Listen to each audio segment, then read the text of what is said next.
Ha llegado el momento de escuchar la palabra de Dios. Un potente mensaje extraído de las Sagradas Escrituras. En la voz del pastor Carlos Hoyos. Capítulo 4 de la primera carta del apóstol Pablo a Timoteo. Verso 16. ¿Cómo dice el verso 16?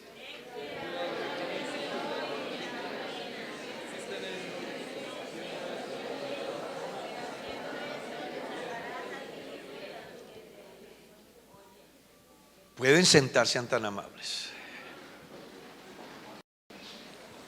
Vamos a iniciar una serie que se va a llamar Conociendo nuestra doctrina. ¿Cómo es que se va a llamar? Es obvio que al comenzar a manejar cómo conocer nuestra doctrina, tocaremos sin duda alguna otras creencias. Al hacerlo, en ninguna manera estamos buscando atacar a nadie. Lo único que estamos buscando es que nosotros entendamos cuáles son las diferencias. En días pasados hablamos sobre una que se llamó 10 diferencias entre la Iglesia Católica y nuestra iglesia.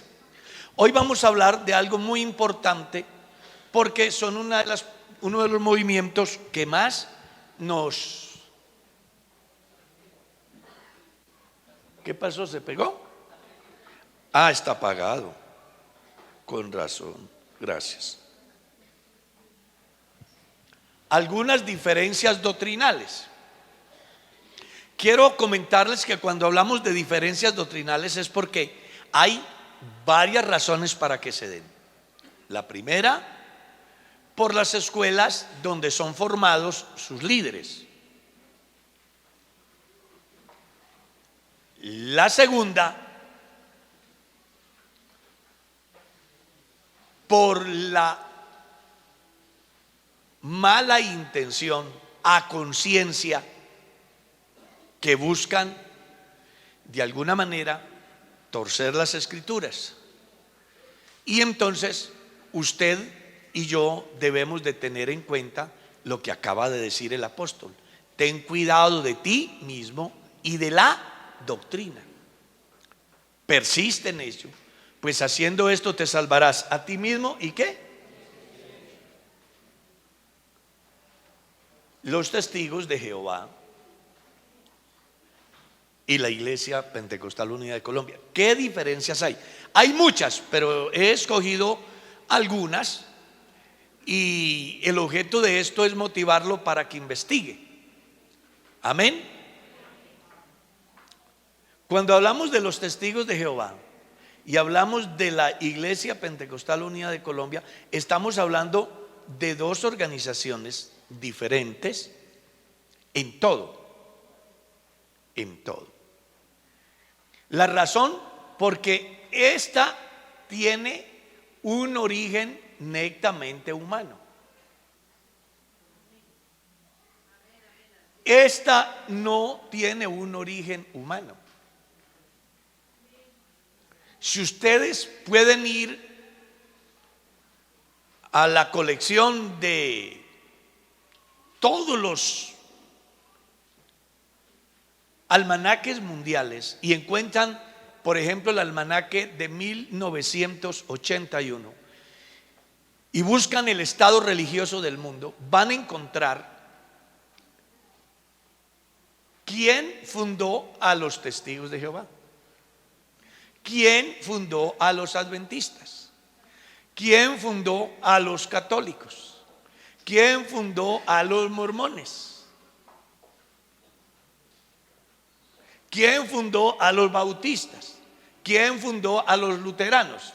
Yo me puse a leerlo, era pastor en Trujillo Valle en el 81 y me llamó mucho la atención lo que decía: estado religioso del mundo y los fundadores de las diferentes organizaciones. Entonces decía: Iglesia Católica, Pedro. Según ellos, la Iglesia Católica la fundó Pedro. Testigos de Jehová, el señor Russell. Mormones, el señor José Smith. Adventistas, Elena de White. Bautistas, Juan Calvino. Luteranos, Martín Lutero. Y estaban explicando ahí. Aparece el comentario, la fecha y sus principales postulados. Pero cuando llegué a los pentecostales decía, no se sabe quién. Y eso a mí me llenó de mucha alegría. Porque cuando las cosas tienen un líder humano, se puede contar. Porque los humanos viven aquí y piensan como está aquí. Pero cuando hablamos de lo que se trata de Dios, no hay manera de explicarlo de una forma natural. Tiene que ser que haya algo más que natural. Y es la presencia de Dios. Entonces, la Iglesia Pentecostal Unida de Colombia se llama así en Colombia por la razón social, pero en sí es el cristianismo que viene desde el principio a lo largo de la historia. En Colombia se llama Pentecostal Unida, en Estados Unidos la llaman la Pentecostal Unida Internacional, entre los hispanos, o la UPC entre los ingleses, entre los americanos, o en el Ecuador, Iglesia Apostólica del Nombre de Jesús, o en España se llama Iglesia Pentecostal Unida de Europa, en fin, dependiendo la ubicación, la iglesia tiene el nombre acorde a lo que el Estado le permite manejar como su razón social. Es decir, para que Carlos Hoyos exista, no es porque sea la persona, sino porque hay un nombre registrado en el Estado civil que dice que este tipo todavía está vivo y que hace 60 años nació un hermoso bebé. ¿Cierto? Claro, claro. Entonces, nuestra iglesia creemos que somos la continuación de lo que pasó el día de Pentecostés. ¿Y por qué lo creemos? ¿Por qué pentecostal y no pentecostés? Porque nosotros creemos que Pentecostés quiere decir 50, que era una fiesta que se hacía 50 días después de la Pascua. Y que en ese día se manifestó el movimiento pentecostal, que es el movimiento del Espíritu Santo en la tierra. Por eso nos llamamos pentecostales.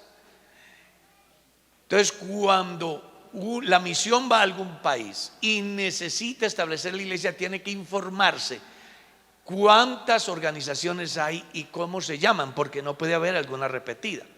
En Colombia llegaron, por ejemplo, los pentecostales que querían ser pentecostales y no les aceptaron. Tiene que decir pentecostal trinitario o pentecostal de la divinidad, pero no puede decir pentecostal unida, porque solo hay una, que es nuestra iglesia. Amén. Como si nosotros quisiéramos colocarle el nombre de ellos, nunca nos lo hubieran aceptado, porque ya estaba registrado. Como tampoco van a aceptar que el 22 de abril de 1957 nació otro muchachito llamado Carlos Fernando Hoyos Foronda. Tampoco lo van a aceptar, porque no, tiene que tener otro nombre. Y seguramente porque mi papá no era tan pernicioso. ¿Quedamos claros ahí? Entonces, por eso se llama así. Entonces, Testigos de Jehová, Iglesia Pentecostal Unida. Entonces, aquí vamos a mirar su fundador. ¿Quién fue? ¿Y en qué año? ¿A dónde? ¿Y qué pasó con él? Fue el primer editor de la revista ¿qué? Que es la que viven ofreciendo en toda parte. Ese es el fundador de ellos. Nosotros ¿Cuál es el fundador? Aquí lo que buscamos es comparar las diferencias que hay. Mientras que aquí se piensa que es este señor, y así lo dice la historia, la gran verdad es que el fundador del cristianismo se llama, y lo tenemos argumentado, ¿cómo dice? Y yo también te digo que tú eres ¿qué? Y sobre esta roca edificaré ¿qué? Y las puertas del Hades no prevalecerán contra ella. Y a ti te daré las llaves del reino de los cielos. Y todo lo que atares en la tierra será atado en el cielo, y todo lo que desatares en la tierra será desatado en el cielo. Entonces, nosotros somos cristianos. Y acuérdese que hay hasta un catecismo que se llamaba el Catecismo de Gaspar Astete, no sé cuánto lo conocerían, que decía, ¿qué quiere decir cristiano? Y decía, cristiano quiere decir hombre de Cristo. Hombre de Cristo. Nosotros somos cristianos porque el que hizo la obra por nosotros se llama Jesucristo. Y la primera vez que nos llamaron cristianos fue en mi tierra, en Antioquía. Eso es lo que dice el libro de los Hechos. Eso es lo que dice el libro de los Hechos. ¿Lo recuerdan? Allí fue donde por primera vez nos llamaron ¿qué? Cristianos. De ahí para acá surgió la corriente del cristianismo. Entonces, ¿hay diferencia o no? Razón tenía el calendario mundial para decir, no se sabe quién lo fundó. Porque la iglesia es el resultado del amor de Dios. Sin el amor de Dios, esta iglesia no estuviera aquí. Usted y yo somos fieles testigos del amor y de la misericordia de Dios. Sus doctrinas, ellos afirman ser el único canal de la verdad de Dios. Y aparece la cita, su revista El Atalaya, de febrero de 1981 en la página 19. Ellos creen que son la única o el único canal. Pero vamos a ver qué pasa con nosotros. El que cree en mí, como dice de su interior correrán ¿qué? Tenemos la palabra profética ¿qué? Entonces el canal de verdad para la iglesia es las Sagradas Escrituras. Usted y yo tenemos la información es a través de las Escrituras. Por eso no compartimos la tesis de que se necesite un libro auxiliar para interpretar las Escrituras, porque eso es lo que los señores testigos de Jehová piensan y se creen exclusivos y únicos dueños, el único medio. La gran verdad es que Dios a través de la palabra es que nos enseña a nosotros quién es Él. Acuérdese lo que está escrito: escudriñadlas, porque a vosotros os parece que en ellas tenéis ¿qué? Y ellas son las que dan. Además, aquí dice: el que cree en mí, como dice la Escritura. No como dice cualquiera, es como Dios dice. Y por eso no vivimos preocupados a ver quién se come unos frijoles trasnochados, por si tiene alguna revelación en la noche, donde ve el semáforo y otras cosas más, y aparece al otro día con una doctrina o con una presunta profecía, porque lo que se necesitaba que la iglesia supiese ya está. Tenemos la palabra profética más, a la cual hacéis bien con atender, porque ella os alumbra como una antorcha en medio de ¿qué? Yo siempre he creído que las iglesias, los cristianos que se dejan llevar por otras cosas diferentes a las Escrituras tienen un alto porcentaje de fallar. Esta semana me llamó un estudiante y me dijo: pastor, es que en la institución donde me estoy educando me han dicho esto y esto y me dicen de que él tiene la verdad revelada. Y pues ya está mal, porque en teología nadie tiene la última palabra. Y la única manera de estar seguro es practicando la teología bíblica. Acuérdese que hay teología dogmática, teología sistemática, teología de la liberación, teología de la alabanza, teología de la prosperidad.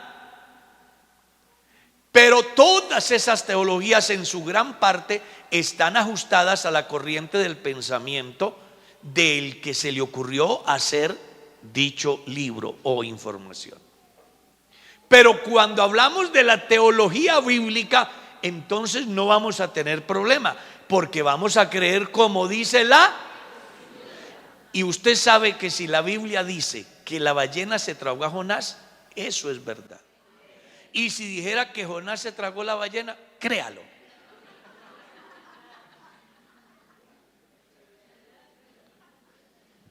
¿O es verdad? Es que la Biblia es la palabra de Dios.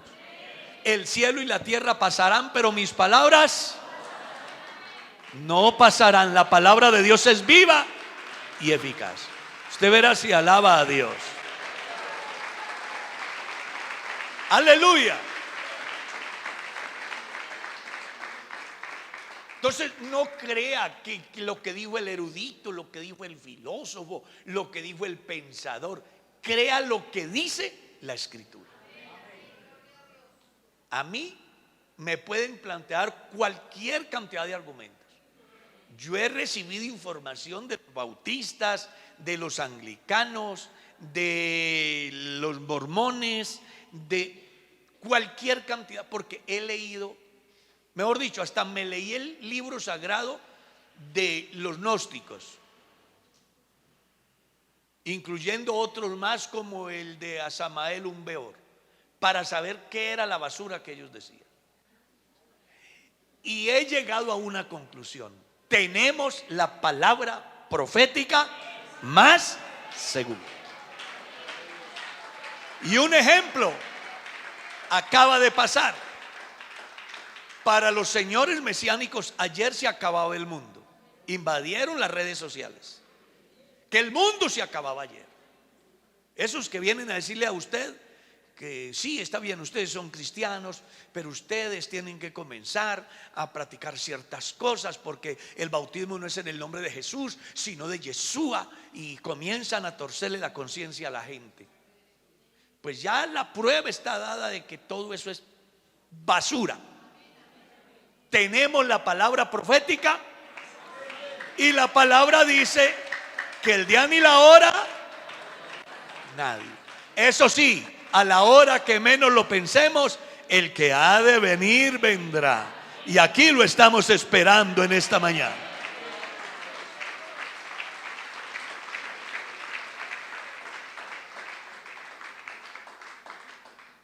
Para ellos, ¿quiénes? Los testigos de Jehová.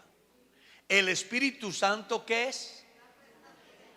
Es la fuerza activa impersonal de Dios. Es decir, que no es Dios.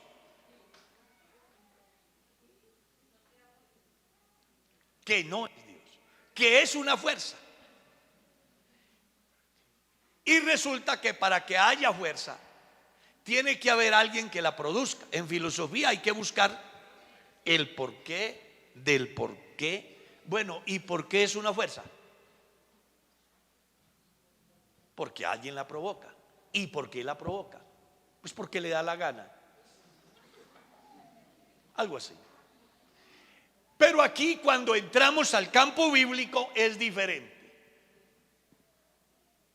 Dios no es un ser impersonal. Dios es espíritu. ¿Hay diferencia o no? Aquí dicen que es una fuerza. Está la revista, la fecha, todo.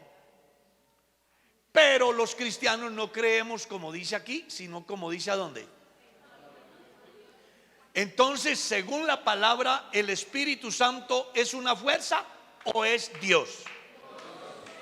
Dios es espíritu. ¿Y qué? Y los que le adoran en espíritu y en verdad, es necesario que ¿qué? Lean también 2 de Corintios 3:17. A ver qué dice.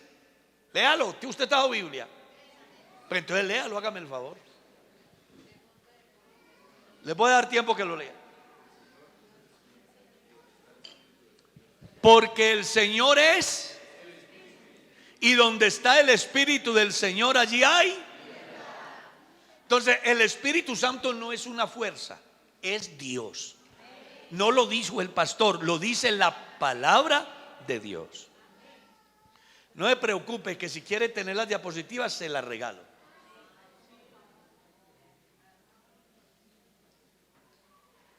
Tres, solo los miembros de su organización. ¿De cuál organización? ¿Qué? Serán salvos, según dice el Atalaya, el 15 de febrero de 1979, en la página 30. Eso es lo que ellos dicen, que solo ellos se van a salvar. Pero es una rotunda contradicción, porque para ellos, ¿de qué se van a salvar? No hay infierno. Muere el hombre y muere la bestia y ahí se acaba todo. ¿De qué se van a salvar? Un día me visitó uno y comenzó a hablarme a mí de los salvos, que eran 144,000. ¿Y vos de dónde sos? Mío, de Boyacá, su merced. Y le dije, y entonces estás perdido, porque es que aquí dice que es de las tribus de Israel. ¿Vos perteneces a la tribu de Leví? No. ¿A la tribu de Judá? No. ¿A la tribu de Zabulón? No. Entonces, ¿qué estás haciendo ahí? La Biblia dice diferente. Porque la gracia de Dios se ha manifestado para salvación, ¿a quiénes? ¿Cómo le parece? No es solo para los testigos de Jehová. La gracia de Dios se ha manifestado para salvación a todos. Que eso sí, esos todos para los cuales es, tienen que decidir si la toman o la rechazan. Lean 1 Timoteo 2:4. ¿Cómo dice? El cual quiere, el Señor quiere que todos los hombres sean. ¿Cuántos? Los testigos de Jehová. Todos. Y vengan al conocimiento de la verdad. Así es como dice la Biblia. O sea, esas son las diferencias que hay entre ellos y nosotros.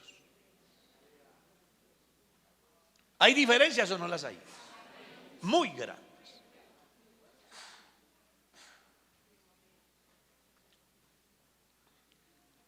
Jesús era un ángel que se hizo hombre. Eso es lo que ellos piensan. Jesús era un ángel que se hizo hombre. Y después del bautismo llegó a ser un Dios con D minúscula. Un Dios, no es Dios. Eso es lo que ellos creen. Pero la Biblia dice diferente. Y aquel verbo fue hecho carne y habitó entre nosotros. Y vimos su gloria, gloria como del unigénito del Padre, lleno de gracia y de verdad. Lean Colosenses 2:9. Porque en él habita corporalmente toda la plenitud de la deidad. O sea que si hubiesen otros, se quedaron sin nada. Jesús lo tiene todo. Por eso tener a Cristo es tener vida y vida en abundancia. A Él sea la gloria. Jesús es Dios. Romanos 9:5, léalo. de quienes según la carne y de los cuales son los patriarcas, dice, de los cuales vino Cristo, el cual es ¿qué? Dios sobre todo. Entonces no es un ángel, es Dios.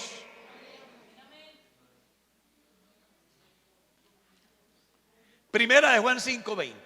El Hijo ha venido para darnos entendimiento, para conocer al que es verdadero. Y estamos en el verdadero, en su Hijo Jesucristo, que siendo Hijo es el verdadero Dios. Entonces es algo más que un ángel, es Dios.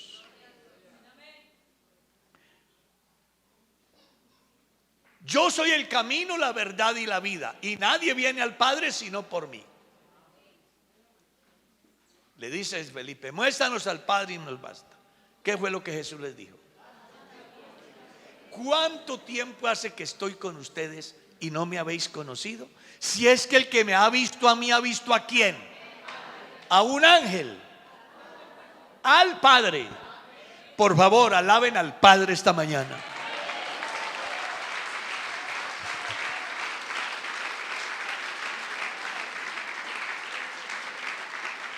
¿Saben cómo se llama el Padre? Yo soy Padre, pero ese no es mi nombre. Mi nombre es Carlos. El Padre se llama Jesús. Léalo en Isaías capítulo 9 verso 6. Ahí lo vas a encontrar de una manera clara que Jesús es multifacético. Un niño nos es dado y el principado sobre su hombro, y llamará su nombre ¿cómo? Admirable, que quiere decir que nunca visto. Eso aquí la palabra admirable, nunca visto. Nadie había visto a Dios, pero el día que Cristo se metió en el escenario humano, la gente pudo ver a Dios manifestado en carne. Grande es el misterio de la Dios fue manifestado en Él está aquí en esta mañana. A su nombre sea la gloria. Dice admirable, consejero. Ese niño es admirable, es consejero, es Dios fuerte, es Padre eterno, es príncipe de paz. Por eso el que tiene a Cristo está completo. Lo tiene todo.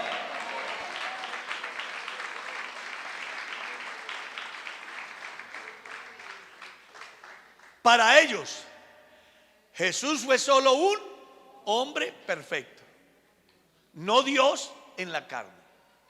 Y aparece la biografía de donde sacan eso, la bibliografía, es que se dice así, la bibliografía. Ellos piensan que Jesucristo es un hombre, no más, un hombre perfecto, pero que no es Dios. Y usted lee en la Biblia que Él es Dios. No tiene que, ¿cómo será? Que el texto dice sin discusión alguna, indiscutible, no hay que discutirlo. Discuta sobre el perro, la gallina, la vaca, la mujer, los hijos, la finca, el avión, lo que quiera, pero acerca de esto no hay que discutirlo. Dios se manifestó en carne. Y léalo en San Mateo capítulo 1 verso 23. Y todo esto aconteció para que se cumpliera lo dicho por el Señor, como está escrito: he aquí la Virgen concebirá y dará a luz un hijo y llamará su nombre Emmanuel. Que traducido es que alaben a Emmanuel esta mañana. Aleluya.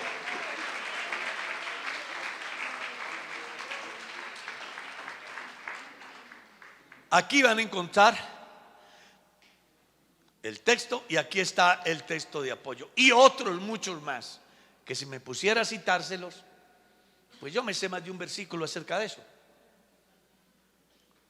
Pero la idea es que usted vaya teniendo en cuenta que sí hay diferencias. Y con esto lo que buscamos es que cuando toquen a la puerta de la casa, ya usted sepa qué creen ellos,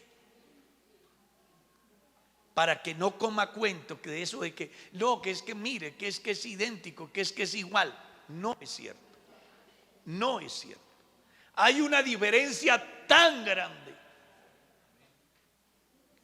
que no hay forma de medirla.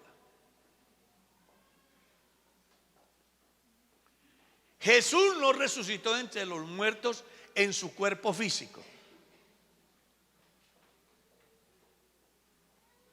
en su revista, en la página y en el año. Eso es lo que ellos dicen. Pero ¿qué dice la Biblia? Mirad mis manos y mis pies, que yo mismo soy. Palpad y ved, porque un espíritu ¿qué? No tiene carne ni huesos como vosotros veis que yo tengo. ¿Es diferente el pensamiento, no? Claro, es que este es el concepto del hombre. Esto es lo que Dios dice.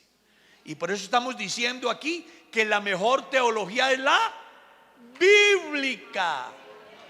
¿Cuál es la mejor teología? La bíblica. No crea argumentos de nadie. Crea lo que la Biblia dice y usted no va a tener tropiezo. Oiga, pastor, pero es que ¿cómo le parece que a mí me dijeron, que me contaron? Por ahí estaban circulando en estos días en las redes sociales que un profeta mechudo ahí con una barba melosa que no se baña, que Dios le dijo, que Dios le mostró, que Dios le reveló, y la gente y hasta pentecostales enredados en esas tonterías. Tenemos la palabra, tenemos la palabra, aquí está todo. Todo lo que Dios tenía que decirme ya me lo dijo a través de la palabra. Soy yo, es usted quien tiene que creer a Dios, como dice que alabe el nombre de Cristo.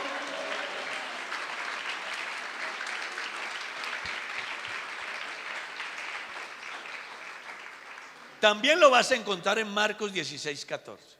Y finalmente se le apareció a los 11 mismos y le reprochó su incredulidad, porque no habían creído a los que le habían visto. ¿Qué? Ellos dicen que no, pero la Biblia dice que sí. Usted escoge a quién le cree. Pero en mi caso, junto con mi familia, seguiremos esta verdad bendita, la razón de mi salvación y mi esperanza. Jesús no murió en una cruz, sino en un madero de tormento o estaca. Y aparece la bibliografía. Es que ellos no pueden aceptar que Cristo murió en una cruz.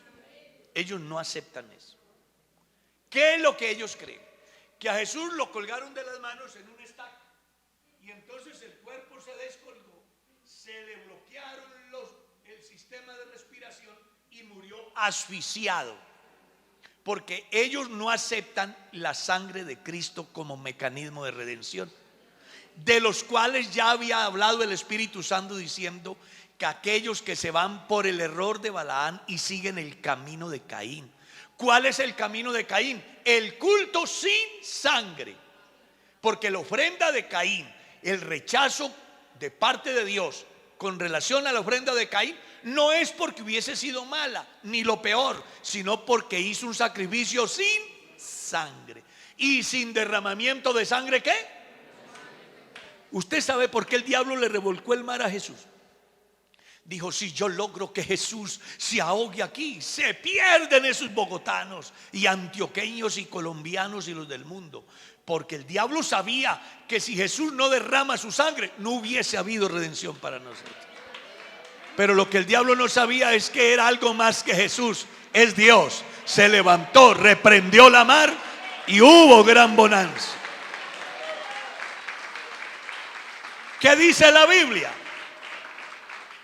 Cuando le hubieron ¿qué? Entonces ¿qué? ¿Sí fue crucificado o no? Repartieron entre sus vestidos echando suerte para que se cumpliese lo dicho por el profeta. Partieron entre sí mis vestidos y sobre mis ropas echaron suerte. Y aparece en el capítulo 10 verso 12 de la carta a los Hebreos. Si quieren leer desde el verso 11. Ciertamente todo sacerdote día tras día se presenta muchas veces para ofrecer y administrar muchas veces los mismos sacrificios que nunca pueden quitar los pecados. Pero Cristo, habiendo ofrecido un solo sacrificio una sola vez por todos, se ha sentado a la diestra de Dios en las alturas y desde allá espera hasta que sus enemigos sean puestos por debajo de sus pies. Hermano, estamos completos en Él. Cristo murió por nuestros pecados y ha resucitado para nuestra justificación. Y en esta mañana está vivo y está aquí. Verá si le da la bienvenida. Aleluya. ¿Hay diferencia o no? Sí la hay. Estamos hablando de lo que ellos piensan, lo que Dios enseña.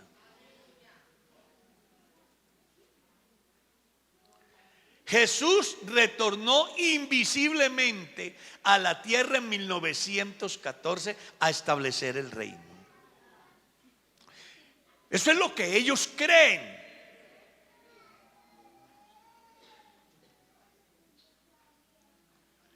Pero si tú lees el capítulo 11 de Isaías, lea capítulo 65 del libro de Isaías, vas a encontrar una diferencia abismal.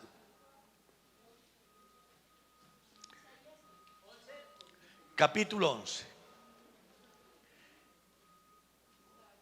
Ellos vayan aquí porque dan una fecha y aquí dice otra cosa. ¿Qué es lo que dice?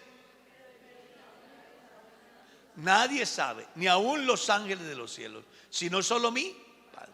Y aparecen unas citas bíblicas que ustedes deben de leerla. Pero para complementarla, lean lo que dice el capítulo 11 del libro del profeta Isaías, donde se habla de la venida del reino. Mire lo que dice: saldrá una vara del tronco de Isaí, y un vástago retoñará de sus raíces. Y reposará sobre él espíritu de Jehová, espíritu de sabiduría y de inteligencia, espíritu de consejo y de poder y de temor de Jehová.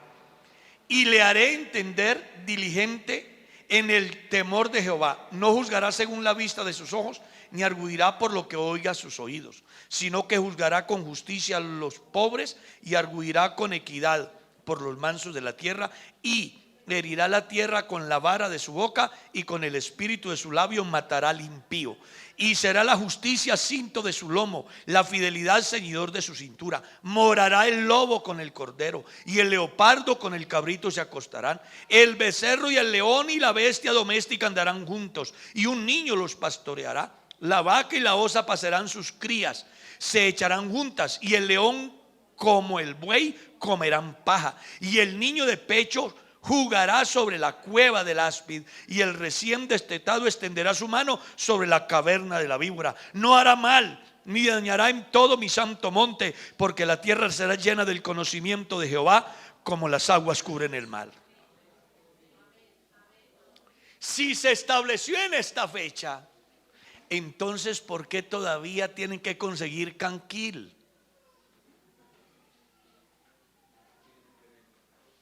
¿Por qué tienen que conseguir baigón? ¿Por qué tienen que entrar en una jaula de acero al mar para que no se los empaque el tiburón? ¿Por qué tienen que ir en vehículos especiales a los parques del África? Cuando aquí dice que en ese tiempo del cual ellos hablan, no habrá nada de lo que hoy se da. La razón es sencilla: porque Jesucristo todavía no ha venido por la iglesia. El reino del cual menciona Isaías capítulo 11 y capítulo 65 verso 19 en lo adelante es por una sola causa. Porque mientras la iglesia esté aquí, el reino no se establecerá. Una vez que la iglesia se vaya, se haga el juicio de las naciones según San Mateo capítulo 25 verso 31 en lo adelante, donde se ubicarán las ovejas a la derecha y los cabritos a la izquierda, según organiza el pastor. Así Dios también separará a los buenos de los malos, y a los de la izquierda les dirá: id malditos al fuego eterno preparado para el demonio y sus ángeles. y les explica: porque tuve hambre y no me diste de comer, porque estuve en la cárcel y no fuiste a verme, enfermo y no me visitaste, desnudo no me cubriste, tuve sed, tuve hambre, nada hicieron por mí. Y ellos le dirán: ¿y cuándo sucedió eso y no lo hicimos? Dice: por cuanto no lo hiciste a uno de estos pequeños, conmigo tampoco lo hiciste. Pero a los de la derecha, que son a las naciones que habrán tratado bien a Israel durante toda su historia, les dirá: venid benditos de mi Padre a poseer ¿qué? El reino, que es lo que ellos viven hablando. El reino preparado para vosotros desde antes de la fundación del mundo. Así que por toda parte las profecías de estos días y los argumentos de estos señores están fuera de orden. Que el mundo se iba a acabar ayer. Para que el mundo se acabe, ¿sabe cuánto hace falta? Como mínimo 1007 años. Si usted está esperando que el mundo se acabe para consagrarse, olvídalo. Para que el mundo se acabe se necesita mínimo, a partir de ya, 1007 años. ¿Por qué? Porque suponga que el Señor viene por la iglesia ya. Hay 7 años divididos en 2 partes: 3 años de una pretendida paz, y 3 años y medio de una pretendida paz, y 3 años y medio de gran tribulación. Y después de eso viene el juicio de las naciones vivientes, y después del juicio el periodo de 1000 años. Entonces, ¿qué es lo que está esperando la iglesia? La iglesia no está esperando el reino, la iglesia está esperando que Jesucristo viene otra vez. Porque entre otras cosas, el reino de Dios no es para la iglesia. No, señor. El reino era el sueño del pueblo de Israel. Y por eso en el Padre Nuestro, Jesús les enseña que pidan urgentemente que el reino de Dios venga. Y cuando ya los discípulos, habiendo experimentado lo que era la grandeza de la gracia de Dios, le preguntan: ¿restaurarás el reino? ¿Qué fue lo que les dijo? A ustedes no les toca eso. No se metan en eso. Preocúpense por ser llenos del Espíritu Santo, para que me sean testigos. ¿A dónde? En Jerusalén, en Judea, en Samaria y en Ciudad Kennedy, Bogotá. Yo quiero que alaben a este Dios maravilloso.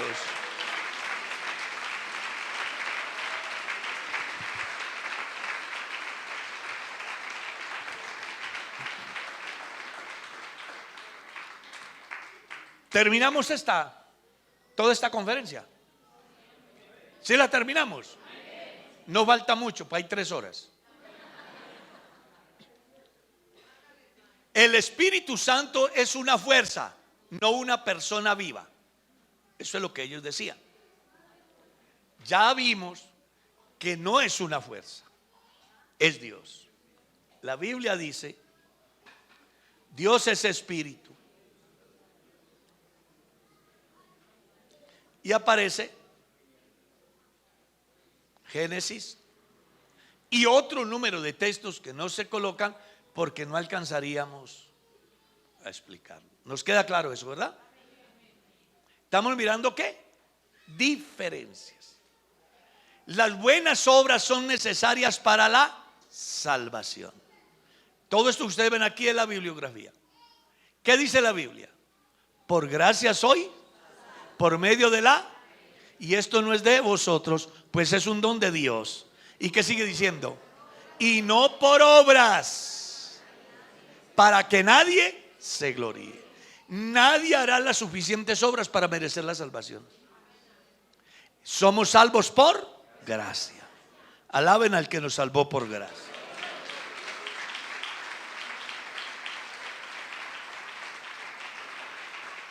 El alma deja de existir cuando el hombre muere. Eso es lo que ellos dicen. Y lo fundamentan en Ezequiel capítulo 18 verso 4 y Ezequiel capítulo 18 verso 20. Porque ellos toman las partes por el todo. Y se les ha olvidado que el ser humano, es un ser integral. Lea lo que dice la carta del apóstol Pablo. El Dios de paz os santifique por completo en todo vuestro ser, espíritu, alma y cuerpo. ¿Es diferente el alma al cuerpo? ¿Es diferente el alma al espíritu? Si no fuera diferente, entonces ellos tendrían razón. Pero si hay diferencia, no tienen razón. Miremos qué dice la Biblia y luego hablamos algo. Y en el Hades alzó sus ojos estando en tormento y vio de lejos ¿a quién? A Abraham y a Lázaro en su seno. Entonces él, dando voces, dijo: Padre Abraham, ten misericordia de mí y envía a Lázaro para que moje la punta de su dedo en agua y refresque mi lengua, porque estoy atormentado en esta llama. Si fuera cierto esto, no tendría por qué pasar esto. ¿Ok? Pero es que ellos tienen un pensamiento que está muy enfocado también con el animismo. Usted sabe que los que creen en la reencarnación, ellos creen, hay varias corrientes. Voy a hablarles de dos así de carrera. Uno dice que si la persona vivió mal en la tierra, se reencarna degenerándose más y más y más. Y dicen también que si fue buena persona, se reencarna en un ser superior hasta llegar a la perfección. Así piensan ellos. Pero hay otra corriente que enseña que las personas se reencarnan hasta llegar a la perfección de la bondad o la perfección de la maldad. Y cuando llega allí, el alma explota y desaparece. Ellos fundamentan su tesis diciendo que el alma que pecare, esa morirá. Entonces están cogiendo la parte por el todo. Y se les ha olvidado que el hombre es espíritu, cuerpo y alma. ¿Qué es el cuerpo? Esta belleza que ven. ¿Qué es el espíritu? Este que me hace mover. ¿Qué es el alma? La facultad que Dios me dio para razonar, para establecer las diferencias. ¿Ya? Los animales no son seres morales, nosotros sí. Los animales no se les demanda responsabilidad, a nosotros sí. ¿Por qué? Porque tenemos alma, razón del ser, conciencia, capacidad de establecer las diferencias. Y eso es lo que nos hace diferente a todas las criaturas, pero que además nos hace responsables ante Dios, ante la sociedad, ante la familia y, ¿por qué no?, frente a la eternidad. Entonces, cuando muere el perro y muere el hombre, ambos van al hoyo. Sí, es verdad, porque somos materia. Y el espíritu va a Dios. Sí, el hálito de vida que yo tengo y el hálito de vida que tiene el animal es de Dios, van a Dios. Pero el alma va acá, donde estamos leyendo. Si hizo lo bueno, al seno de Abraham. Y si hizo lo malo, al Seol. Son estados, no lugares, estados. Es decir, cuando una persona muere, desde antes de partir, su conciencia ya le define para dónde va. Porque hay una lógica. ¿Qué es lo que dicen por ahí? El ladrón juzga por. ¿Han oído decir eso? El ladrón juzga por su condición. Así que quien roba sabe que robó, es consciente que robó y además sabe que está mal hecho. Pero si usted vive en oración, agradando a Dios, sabe que está ¿qué? Y esa es la diferencia. Cuando un cristiano muere, usted siente una enorme paz. Pero cuando un hombre sin Dios muere, la gente quiere enterrarse con él en el sepulcro. Claro, es que estimad es a los ojos de Jehová la muerte de sus santos. Por eso fue que Pablo dice en el capítulo 4, el verso 13 de la primera a los tesalonicenses, cuando llega a la iglesia y ve un féretro y una cantidad de cristianos llorando. Se huele, hermano, están chillando ahí. ¿Qué pasó? Quiero que no se entristezcan como los otros que no tienen esperanza. Hay una diferencia entre los que aman a Dios y los que no aman a Dios. Y es que los que aman a Dios definen su eternidad para salvación y vida eterna. Los que no aman a Dios definen su eternidad para condenación eterna. ¿Estamos claros? No hay infierno para ellos. No hay infierno. La palabra infierno en la Biblia está tomada del Gehenán.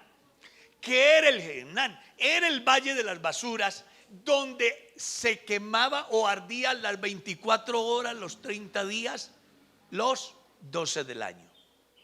Jesús habló del infierno para referirse sencillamente a ese lago de fuego donde el gusano ¿qué? Nunca muere. ¿Y el fuego qué? Pero los cobardes, incrédulos, los abominables y homicidas, los fornicarios y hechiceros, los idólatras y todos los mentirosos tendrán su parte ¿a dónde? Allí será ¿qué? Entonces, ¿hay o no hay? Sí hay. Y está reservado. Ojo, nadie hay en el infierno. Nadie hay en el infierno. Entre otras cosas porque el infierno no fue creado para los hombres. El infierno fue creado para los demonios. Ningún humano ha ido allá. Ese cuento de la señora esa que se comió los frijoles anochados y tuvo una revelación que fue al infierno y miró toda esa gente ardiendo. Basura. Que yo subí al cielo y que vi allá a Pedro. Pura basura. Nadie subió al cielo, sino el que descendió del cielo, el Hijo del Hombre que está en el cielo. Y nadie ha ido al infierno porque el juicio todavía no se ha dado. Así que usted está aquí, aproveche la oportunidad para rendir su vida al Señor Jesús. Usted verá si alaba a Dios.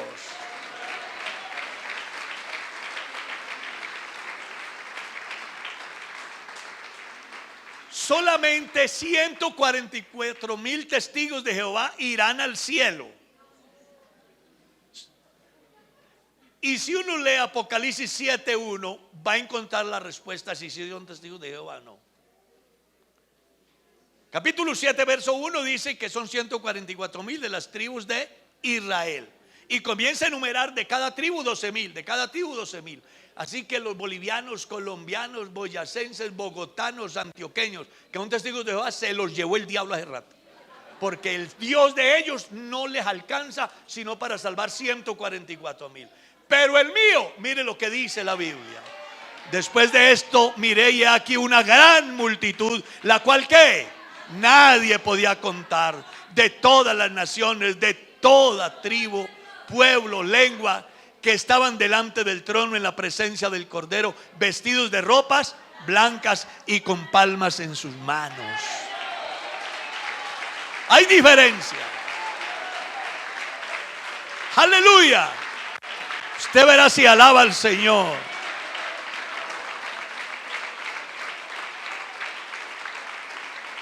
Es que uno es lo que la religión enseña, otra es lo que la Biblia enseña. Con respecto a este texto hay varias corrientes y se las quiero plantear para disipar alguna duda. Hay una escuela que cree que que esta multitud vestida de ropas blancas son gente que se va a salvar en la gran tribulación. Creen. Hay otros que creen que son israelitas dispersos de todo el mundo y que al final se congregarán para ser salvos. Pero yo creo que esta multitud que está aquí, está usted y estoy yo. Les voy a explicar por qué. Porque si ustedes leen bien, a partir del capítulo 4 de Apocalipsis, Juan está en el cielo y oí una voz que me dijo: sube acá. Y al instante yo estaba allá, dice Juan, y vio un trono y en el trono uno sentado, delante del cual huyeron los cielos y la tierra. Y usted va a mirar un panorama desde el capítulo 4, la revelación que Juan tiene, le está teniendo en el cielo. Juan allá tiene la posibilidad de ver lo que pasa en la tierra y lo que pasa allá. Y esta multitud, ¿a dónde la vio? Alrededor del trono. Entonces dicen, pero es que la Biblia dice que salieron de la gran tribulación. Sí, no les tocó. Eso es todo, no les tocó. Se escaparon de esa. No les tocó. Sin embargo, usted tiene capacidad de análisis. Las transfusiones de sangre son pecado, según ellos.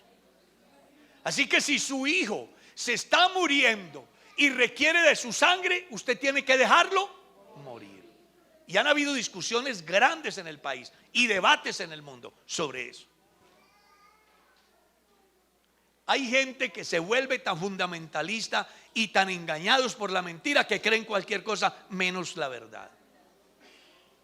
Y son capaces de dejar al esposo, a la esposa, a sus hijos morir por no donarle sangre. Pero la Biblia, ¿qué dice? En esto hemos conocido el amor, en que Él puso su vida por nosotros. También nosotros debemos ponerla por nuestra vida por. Dígame qué es la vida. Lea Levíticos 17:11. Lea Levíticos 17:11 y se da cuenta que es la vida. Ya vamos a terminar. ¿Qué dice? Porque la vida de la carne es en la sangre está. Entonces, ¿qué fue lo que hizo Jesucristo? Derramó hasta su última gota. La dio en propiciación por usted y por mí. Primera de Juan, capítulo 2. Él es la propiciación en cuanto al sacrificio como tal, y su sangre fue derramada por todos. Si andamos en luz como Él está en luz y tenemos comunión los unos con los otros, la sangre de su Hijo Jesucristo, ¿qué? Y aquí habla de poner la vida por los hermanos.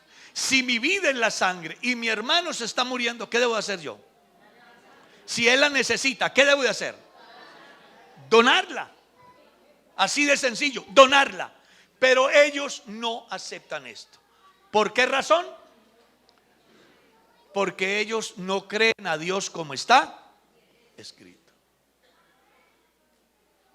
La salvación es por fe y obras. Ya miramos eso, que es solo por gracia. También se rehúsan a votar, saludar la bandera, cantar el himno nacional y celebrar los cumpleaños. No se les permite servir en las Fuerzas Armadas. Ellos piensan así. Lo tremendo es que viven en Colombia, ¿cierto? Y la Biblia dice diferente. ¿Qué dice la Biblia? Sométase toda persona a las autoridades superiores, porque no hay autoridad sino de parte de ¿quién? Y las que hay por Dios han sido ¿qué? De modo que quien se opone a la autoridad, a lo establecido por Dios, resiste. Y los que resisten acarrean ¿qué? Entonces, ¿qué? ¿Si hay diferencias o no? El mundo no se acabará, sino que será purificado. ¿Y qué dice la Biblia? Porque el primer cielo y la primera tierra, ¿qué? ¿Y el mar? Ellos dicen, ¿cómo puede ser que Dios, habiendo esto hecho tan maravilloso, le vaya a meter candela y se vaya a acabar? Y le colocan ejemplos para tocarle a uno el sentimiento. ¿Será posible que usted es capaz de meter su hijo a la hoguera? Y no, yo no lo hago, ni Dios lo hace. Es más, nos advierte para que no nos pase. Pero si nos metemos, Dios nos advierte, no quiere que nos condenemos, no quiere que nos perdamos. Pero si no hacemos lo que Dios manda para evitar la condenación, ¿qué estamos haciendo? Estamos caminando para allá. Entonces no es Dios, soy yo el que defino mi destino. Si una persona se condena, no es porque el destino de él sea para condenarse.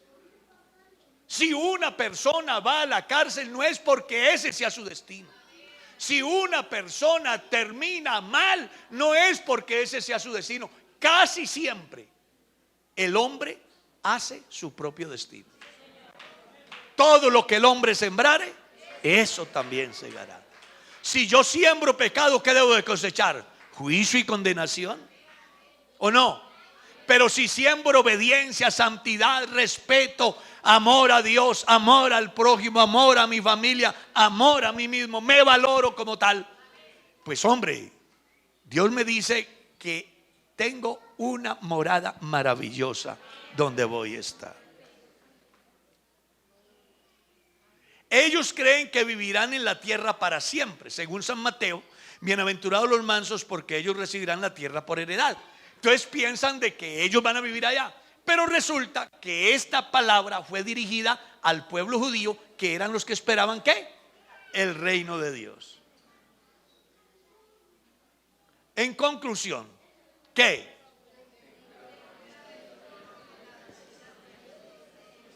Eso sería la conclusión de esta enseñanza. Por ningún motivo vamos a dejarnos afectar de corrientes diferentes a lo que Dios enseña. Porque usted sabe que cualquier argumento puede ser discutible, pero el cielo y la tierra pasarán, las palabras de Dios. Colóquese de pie, demos gracias.